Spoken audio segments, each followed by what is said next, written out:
Can you still get COVID-19 after vaccination? Answers to 15 such key questions. A sharp rise in COVID-19 cases is raising concerns globally, with countries like Singapore and Thailand reporting surges driven by new variants. While most infections remain mild, hospitals in these nations are experiencing increased admissions, placing notable pressure on healthcare systems. This wave of concern has reached India, raising alarms about a possible escalation of cases domestically. Attention is focused on the emergence of new variants and the increased vulnerability of children and the elderly, prompting renewed emphasis on protective measures such as mask wearing. News 18 explores the current coronavirus situation in India through 15 key questions, covering infection trends, government preparedness, and essential precautions for the public. Yes, Singapore has recorded a 28% increase in COVID cases within a week, and Thailand has reported about 50,000 new cases in mid-May. The rising number of patients has led to a shortage of beds and long waits in emergency wards in both countries. Nan and the XEC variant of COVID-19, a subvariant of Omicron, and subvariants JN.1, LF.7 and NB.1.8 are spreading in Thailand and Singapore.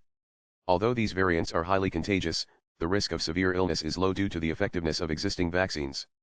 In Thailand, cases spiked during the Songkran holiday 1315 April, whereas in Singapore, weak immunity is a contributing factor. In India, mild cases of the JN.1 variant have been detected, primarily in Kerala, Maharashtra, Tamil Nadu, and Delhi, but this variant is not considered highly dangerous as vaccines protect against severe symptoms. Nan currently, the situation in India is under control, but experts warn that the risk could increase if precautions are not taken. Therefore, state governments, including Delhi and Uttar Pradesh, have begun preparations. The Delhi government is also holding an emergency meeting with hospital operators. Nan while the current number of cases in India remains low relative to its population, authorities are closely monitoring the trends seen in Singapore and Thailand. Around 23 cases have been reported in Delhi and are under investigation.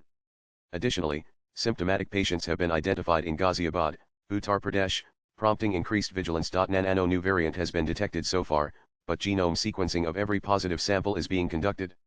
The government is closely monitoring the situation and the health ministry is conducting regular reviews. Nan and hospitals in Delhi have been directed to prepare by ensuring adequate beds, oxygen supplies, medicines, and vaccines. Similar alerts have been issued to healthcare facilities in Uttar Pradesh, Punjab, Kerala, Mumbai, and other states to remain vigilant and ready. Nan no closures are planned at this time. The situation is currently stable, though caution is advised. Experts say the infections aren't severe enough to require shutting schools or offices, but continued vigilance is important. Nan individuals who have received the booster dose are less likely to get infected and generally experience milder symptoms. Vaccinated people should remain confident and not panic. Nan screening of passengers arriving from countries with rising COVID-19 cases is now essential.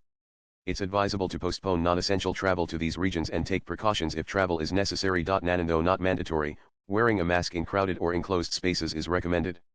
Exercise caution in busy areas like markets and on public transport. Nan anti-testing is advised for individuals experiencing symptoms such as fever, cold, cough, sore throat, or difficulty breathing.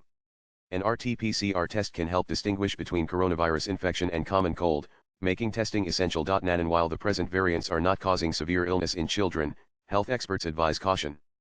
Previous COVID-19 waves initially showed limited impact on children, but later trends indicated that they too could be affected. Nan and senior citizens and individuals with underlying health issues are advised to take booster doses, avoid crowded places, wear masks, and undergo regular health checkups. At the first sign of symptoms, they should get an RT-PCR test, seek medical advice, and begin treatment promptly. Nan and the risk in India remains low for now, with only older variants active and limited impact. However, experts stress that continued vigilance is essential to prevent any escalation. Swipe left for next video. Nan and the elderly, unvaccinated individuals, and those with underlying conditions like diabetes, heart or lung disease, or weakened immunity face higher risk. Children and healthy young adults have shown only mild symptoms so far. Latest blogs